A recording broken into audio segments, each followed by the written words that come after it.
Well, as I just said, today the Prime Minister announced a change to our national anthem. The second line has been reworded. We are no longer young and free, but now one and free. As I said, no skin off my nose. The PM says the change reflects the spirit of unity witnessed throughout the challenges of 2020. I think, though, in reality, the change has a lot to do with bringing many Indigenous people into the anthem's fold. But with the change, or will the change reflect any practical difference to Indigenous Australians, or is it simply mere tokenism? That's a question many people will ask. Well, to shed some light on the matter, I'm joined now by the Deputy Mayor of Alice Springs, Jacinta Price. Good evening to you, Jacinta. Good evening, Michael. Lovely to talk to you again. Happy New Year. In 2016, as you would know, the Indigenous academic Hannah McGlade wrote, and I quote, "Would Indigenous women and children feel safer if constitutional recognition or even a treaty eventuated in Australia?" And she said, the answer must be a resounding no. Well, I think to that, no doubt, you could add a change to the word in the anthem. Again, the answer would be, wouldn't it, for those women, a resounding no. Absolutely. I think the decision to change the word in the anthem is more likely in an attempt to appease the loud minority of activists and those whose priority is around, things like the anthem, symbolism, like the anthem, but also like constitutional recognition, the voice, and those sorts of issues, but not necessarily. Their priority is not necessarily issues like reducing family and domestic violence and upholding the human rights of Indigenous women and children, unfortunately.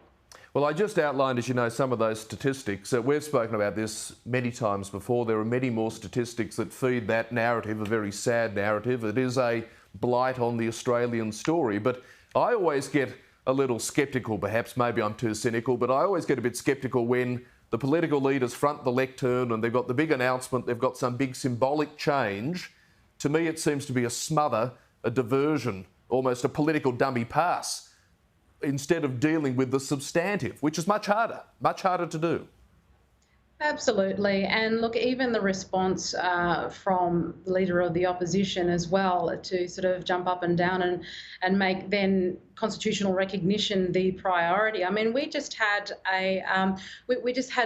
recommendations put forward following an inquest into the suicides, well, we'll call them alleged suicides of 3 Aboriginal teenage girls in the Northern Territory. There were 3 other children also.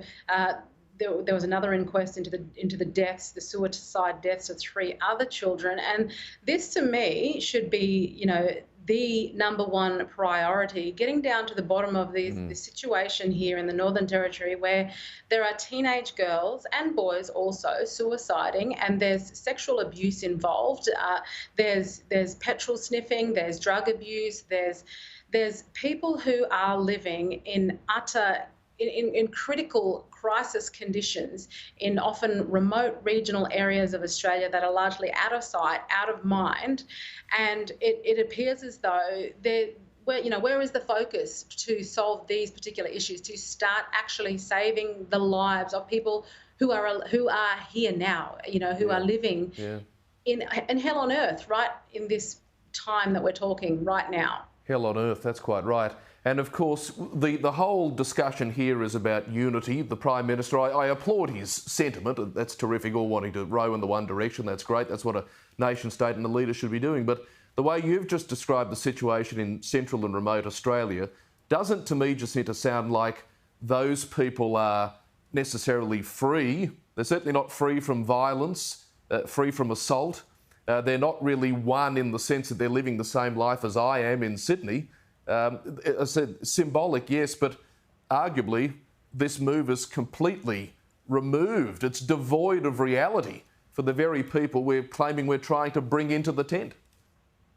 Absolutely. And, the Indigenous Australians who are fighting for to be recognised through acts of symbolism, their lives are also completely and utterly removed from those in regional and remote parts of Australia. Yes. And it is those most marginalised Australians, Indigenous Australians, that need to be brought into the fold, that need to be treated as though they are Australian, just like those, whether they're Aboriginal, non-Aboriginal, black, white, Brendel, whoever, that are living in the cities and in the more built-up areas, who have access to services, who have an education and all those sorts of things, and are often very much taken for granted.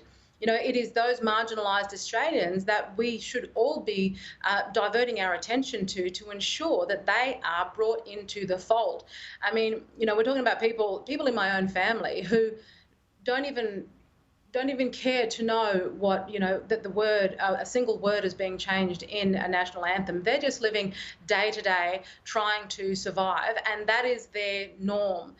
And, you know, that they are it's their human rights we should be upholding, and it is them that we should be bringing into the fold. I mean, it's Australia, it's 2021.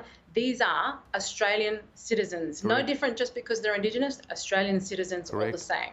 Correct. Well, I think until we address those primary issues, it's pretty rich to be arguing that we are indeed one, let alone that all of us are free. It's good to talk to you, Jacinta. I've always said you're very brave the way you take on these issues, but we're indebted to you for that bravery.